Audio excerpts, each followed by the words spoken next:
All right, this is Numbers 9 in the MacArthur Study Bible. A little refresher of chapter 8. Basically, God told Moses to tell Aaron to build a lampstand with 7 lamps on it. And it would be hammered, it would be made out of gold. It was hammered gold anyway. All right, and then of course she had cleansing and dedication of the Levites. And of course, if you were 25 and you were a Levite, you could begin to serve and work of the tabernacle of meeting. But I guess you couldn't start, carrying different items, until you got to age 30. So probably the first 5 years may have been like a apprenticeship, if you will. And then at the age of 50, you would retire. All right, so chapter 9, the second Passover. Now, I am going to go through notes here, obviously, but I may also refer to some of Exodus 12, because that's where you have the first Passover, maybe to help add a little bit of context. So just keep that in mind. So I guess I'll go there when I just decide to. All right, well, I'm going to read first. All right, now the Lord spoke to Moses in the wilderness of Sinai in the first month of the second year, after they had come out of the land of Egypt, saying, "Let the children of Israel keep the Passover at its appointed time. And on the 14th day of this month, at twilight, you shall keep it at its appointed time. According to all the rites and ceremonies, you shall keep it." And so Moses told the children of Israel that they should keep the Passover, and they kept the Passover on the 14th day of the first month at twilight in the wilderness of Sinai, according to all that the Lord commanded Moses, so the children of Israel did. And now there were certain men who were defiled by a human corpse, so they could not keep the Passover on that day. And they came before Moses and Aaron that day, and those men said to him, "We have become defiled by a human corpse. Why are we kept from presenting the offering of the Lord at its appointed time among the children of Israel?" And Moses said to them, "Stand still, that I may hear what the Lord will command concerning you." And then the Lord spoke to Moses, saying, "Speak to the children of Israel, saying, If anyone of you or your posterity is unclean because of a corpse, or is far away on a journey, he may still keep the Lord's Passover. On the 14th day of the second month, at twilight, they may keep it. They shall eat with unleavened bread and bitter herbs. They shall leave none of it until morning, nor break one of its bones. According to all the ordinances of the Passover, they shall keep it. But the man who is clean and is not on a journey and ceases to keep the Passover, that same person shall be cut off from among his people, because he did not bring the offering of the Lord at its appointed time. That man shall bear his sin. And if a stranger dwells among you and would keep the Lord's Passover, he must do so according to the rite of the Passover, and according to its ceremony. You shall have one ordinance, both for the stranger and the native of your land." Okay. So basically, the call from the Lord to keep the Passover. It led to an inquiry from those whose uncleanliness kept them from obeying. And this request led to an amplification of the requirement by the Lord. This was the second Passover. And it takes place during the first month of the second year after they came out of Egypt. So basically the events in these verses, they precede the beginning of the census in chapter 1, but they follow the dedication of the tabernacle in chapter 7. Okay? Yep, and there's actually a note here, a little chart on the Exodus 12 page in the study Bible. It has the chronology of the Exodus, and it actually gives like the days and the months and the years. So I may read these. So the 15th day of the first month of the first year was when the Exodus happened, when they left Egypt. Then the 15th day of the second month of the first year, in Exodus 16, they arrive in the wilderness of Sin. And then the third month of the first year, they arrive at the wilderness of Sinai in Exodus 19. And then the first day, the first month of the second year, you have the erection of the tabernacle, Exodus 40, and the dedication of the altar, Numbers 7, and consecration of the Levites in Numbers 8. And then the 14th day of the first month of the second year, then you have the Passover. And then the first day of the second month of the second year, you have the census. Yeah, the census in Numbers 1. So chapter 8 and 7, yeah, they happen before 9, and then the census happens after 9. So really the chapters in Numbers, yeah, are not in chronological order. So, but that's all right. I mean, even the books of the Bible are not arranged in chronological order. And then, of course, the people who were unclean, that couldn't participate in the Passover at its appointed time, they were asking Moses, could we participate? And the Lord said, yeah, but you would do it in the second month. Yeah, the 14th day of the second month of the second year. So that was verse 11 of this chapter. Yep, and then you continue on. The 20th day of the second month of the second year, that's when you get to the departure from Sinai in Numbers 10. So that's coming up in that video, Lord willing. And so on and so forth.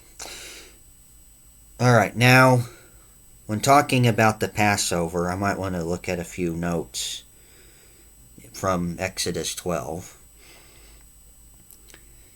So, the instructions on the Passover, they were given during the 3 days of darkness. Yeah, the 3 days of darkness, that was the 9th plague on the Egyptians.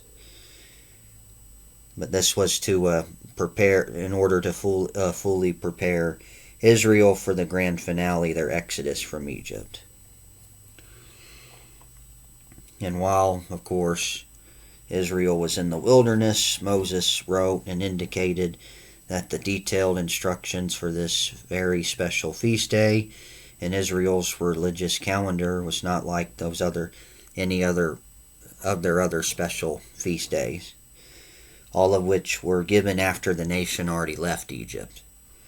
And this one, the Passover, was inextricably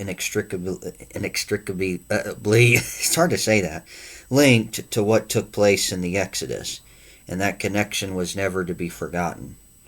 And it became undeniably entrenched in Israel's tradition and has always marked the day of redemption from Egypt. And so the month that the Passover would be celebrated in would be the month of Aviv, which would be around March or April. So basically, and it is April, and we just had Good Friday, Resurrection Sunday, so yeah, Passover basically around the same time. And by divine decree, This became the beginning of the religious calendar, marking the start of Israel's life as a nation. But later on in Israel's history, after the Babylonian captivity, Abib would become Nisan. All right, and then Exodus 12 spells out the instructions for the Passover, where on the 10th of this month, the 10th day of this, what would be the first month of their year, they would take a lamb according to the house of his father, a lamb for a household, and if the household is too small for the lamb, let him and his neighbor next to his house take it according to the number of the persons, according to each man's need. You shall make your count for the lamb,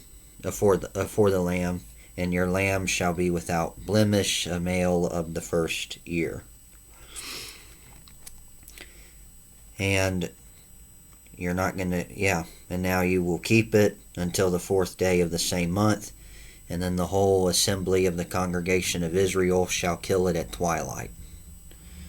And they shall take some of its blood and put it on the doorposts, and on the lintel of the houses where they eat it. And they shall eat the flesh on that night, roasted in the fire with unleavened bread, and with bitter herbs they shall eat it. And do not eat anything raw, nor boiled at all with water, but roasted in the fire, its head with its legs and its entrails. You shall let none of it remain until morning, and what remains of it until morning you shall burn with fire. And then, of course, thus you shall eat it with the belt on your waist and sandals on your feet, and your staff in your hand. You shall eat it in haste. It is the Lord's Passover. And then, of course, saying he's going to pass through the land of Egypt and strike all the firstborn down. But, of course, if the blood is over the doorpost, then the angel of death will pass over. And this day will be a memorial. You will keep it as a feast to the Lord throughout your generations. You shall keep it as a feast by an everlasting ordinance. 7 days you shall eat unleavened bread, and on the 1st day you shall remove the leaven from your houses. For whoever eats leavened bread from the 1st day until the 7th day, that person shall be cut off from Israel. And on the 1st day there shall be a holy convocation, and on the 7th day there shall be holy convocation for you. No manner of work shall be done on them, but that which everyone must eat, that only may be prepared by you. So you will observe the feast of unleavened bread, and for on the same day I will have brought your armies out of the land of Egypt. And you'll serve this day throughout generations as an everlasting ordinance. And so in the 1st month, on the 14th day of the month at evening, you will eat the unleavened bread until the 21st day of the month at evening. 7 days you should have no leaven in your houses. If you eat anything leavened, you'll be cut off from the people of Israel, whether a stranger or a native in the land. Don't eat anything leavened. Eat unleavened bread. All right, and then Moses basically calls the people to follow these instructions. And then the 10th plague, of course, comes. And then the Exodus happens. They finally end up leaving. And then some additional Passover regulations at the end of chapter 12. So I might read these too. So this is an ordinance of the Passover. No foreigner shall eat it, but every man's servant who is bought for money, when you have circumcised him, then he may eat it. A sojourner or hired servant shall not eat it. In one house it shall be eaten. You shall not carry any of the flesh outside the house, nor shall you break any one of its bones. And all of the congregation of Israel shall keep it. And when a stranger dwells with you and wants to keep the Passover to the Lord, let all of his males be circumcised, and then let him come near and keep it. And he shall be a native of the land, for no uncircumcised person shall eat it.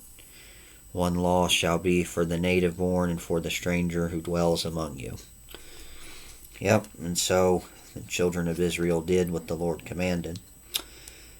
Yep, and then it came to pass on that same day that they first observed the Lord's Supper, and then the 10th plague happens, that the Lord brought Israel out of the land of Egypt according to their armies. Okay. Yep, so now in Numbers 9, you have the second one. Okay, so I wanted to read that just to get more context. And because you have quite a bit of stuff that's repeated here in Numbers 9 a little bit, just not in as much detail. So, all right. So, according to the regulations in chapter 12, and then of course repeated in 9, verse 2 and 3, let the children of Israel keep the Passover at its appointed time. So of course the first month. The 14th day, on the 14th day of this month at twilight, you shall keep it at its appointed time. So at twilight, so the time is between the end of one day and at the beginning of the next. And there's actually a note about this in Exodus 12. Basically, it means between two evenings. Since the new day was reckoned from sunset, the sacrificing was done before sunset while it was still day 14 on the first month. Twilight has been taken to signify the time between sunset and the onset of darkness, or from the decline of the sun until sunset. And later Moses would prescribe at this time for the sacrifice as at twilight at the going down of the sun, Deuteronomy 16:6. And according to the ancient historian Josephus, it was customary in his day to slay the lamb, the Passover lamb without blemish, around 3 o'clock in the afternoon, 3 p.m. And this was the time of day that Christ, the Christians' Passover lamb, died. 3 p.m. on Good Friday. Lamb without blemish. Jesus, the Lamb who was slain for our sins. Connections. And speaking of lamb without blemish, your lamb will be without blemish. Another note, a kid goat was actually an alternative choice, but any flaw would render it unfit to represent a pure, wholesome sacrifice to give to Yahweh. And the detailed instructions for the Passover included what animal to select, when to slay it, what to do with its blood, how to cook it, what to do with the leftovers, how to dress for the meal, the reason why it's being celebrated in haste, and what the shed blood signified. And there's also a prohibition in verse 9 of Exodus 12 to not eat it raw, nor boil all in water. I guess basically the leftover of the lamb, some of the leftovers of the lamb. And how come you're not to eat it raw?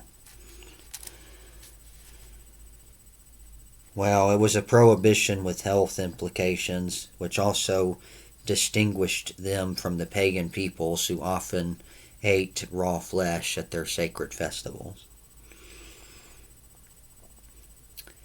And then, of course, the details of how this Passover day was to be moralized in the future years were laid down, prescribing the eating of unleavened bread for 7 days, demanding a thorough house cleansing from leaven, and a stern warning of banishment for eating leaven. And then bracketing the 7 days with special holy days. Holy convocations on the first day and the 7th day. And that served to proclaim the high importance of remembering the nation's event. And of course a stranger could also be included in the Passover meal. But failure to comply with regulations on leaven would result in the banishment for the alien as well. And then, of course, their children, their males, they would have to be circumcised.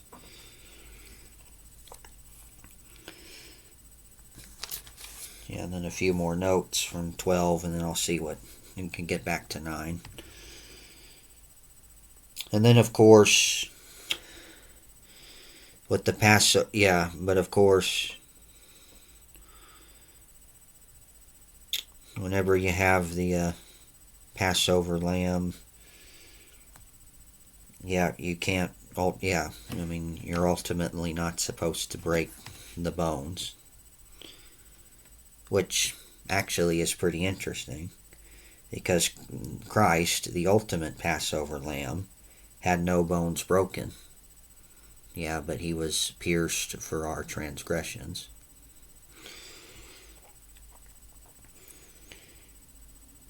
All right, well, I just want to look at some of 12. So, all right, Exodus 12. Okay, so now I'm going to get back to 9. And in 9, it's mainly dealing with what happens to those who are ceremonially unclean because of coming in contact with a dead body. And, Moses asks, could they still celebrate? Well, yes, but the second month, not the first.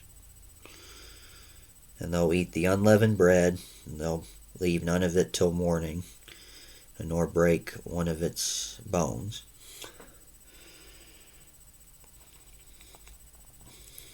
And of course, and if you're not, but if you are clean and you're not on a journey, but you don't keep the Passover, you'll be cut off as well. As normal. So the word from the Lord was not only for the current situation, but it was a continuing ordinance for Israel. If a man was unable to eat the Passover because of his uncleanliness, or because he was away from the land, he could partake during the second month, partake on the 14th day of the second month, but not the first, of course. But if any Israelite did not keep the Passover at the appointed time, and was not unclean or away from the land, so if they actually could observe the Passover during the first month of the year, then if they didn't, they would be cut off. And a non-Israelite who wished to participate, of course, had to be circumcised. And ultimately, of course, the big thing, if you don't ultimately come believe in the Lamb, the Passover Lamb who takes away our sins, you don't eat of his body, the bread, and drink his blood, I mean, not literally, but of course. You don't ultimately, believe in the Savior, you will ultimately be cut off eternally. Yep, because you'll still be in sin. Because it's only the blood. Yep, because it's only the blood. Yep, that ultimately washes you from sin. Yep. Yeah, it washes you white as snow. Alright. But of course, at this time, the people didn't probably realize, I'm sure, that this ultimately was pointing to the ultimate Passover lamb. Yep. Alright. Well, that's pretty much what you got with the second Passover. And then, of course, just all those rules laid out in Exodus 12. Alright, well, all that's left is just the cloud and the fire, and that's all of chapter 9. So,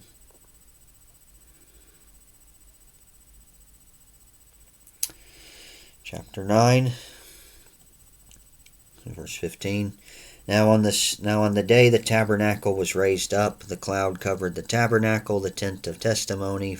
From evening until morning it was above the tabernacle like the appearance of fire.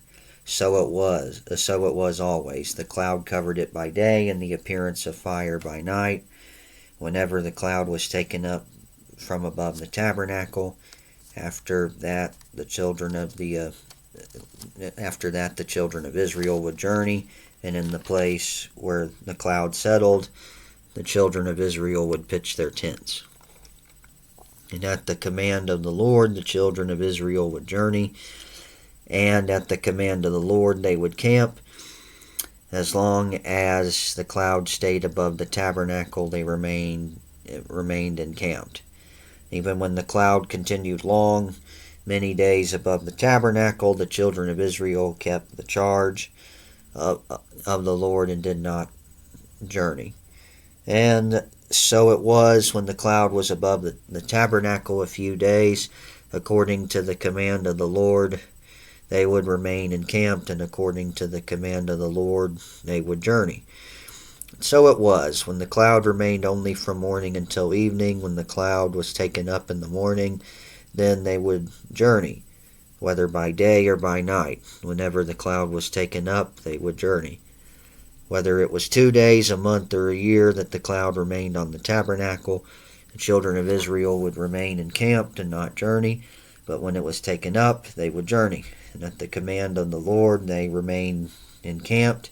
And at the command of the Lord, they journeyed. They kept the charge of the Lord at the command of the Lord, by the hand of Moses. Okay. So, the cloud was the visible symbol of the Lord's presence, and it was continually sitting above the tabernacle. Yeah, cloud by day and then pillar of fire by night. And the movement of the cloud was the signal to Israel that they were to travel on their journey. And I think the cloud and the pillar of fire by night, they show up in Exodus 13 as they're leaving Egypt. Let me see if I can find that. I know it's there. Yeah. So, verse 20. So they took their journey from Succoth and camped in Etham at the edge of the wilderness. Yeah. Which, that would be kind of a little bit, it's a little map here. Passing from Succoth and camping at Etham at the edge of the wilderness. So I think that the wilderness of Sinai, and kind of in the northwestern part of the Sinai Peninsula, it looks like.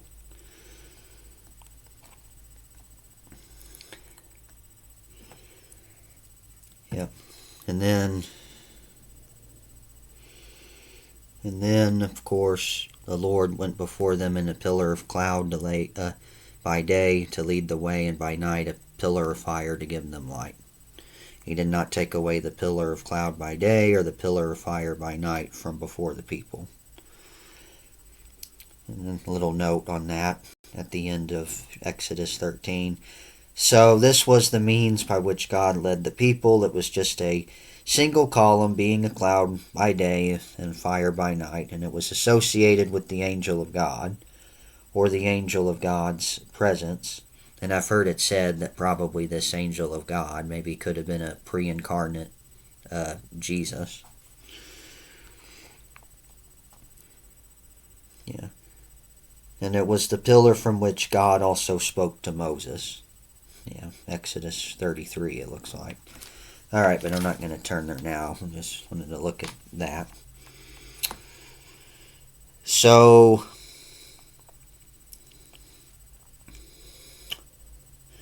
the presence of the Lord arrived when the tabernacle was completed and erected on the first day of the first month of the second year, after they came out of Egypt. And then the presence of the Lord was seen in the cloud by day and became fire by night, of course. And then the text emphasizes that the Lord, that Israel obeyed the Lord to this point in her experiences. And throughout the wilderness wanderings, the Israelites could only journey as the cloud led them.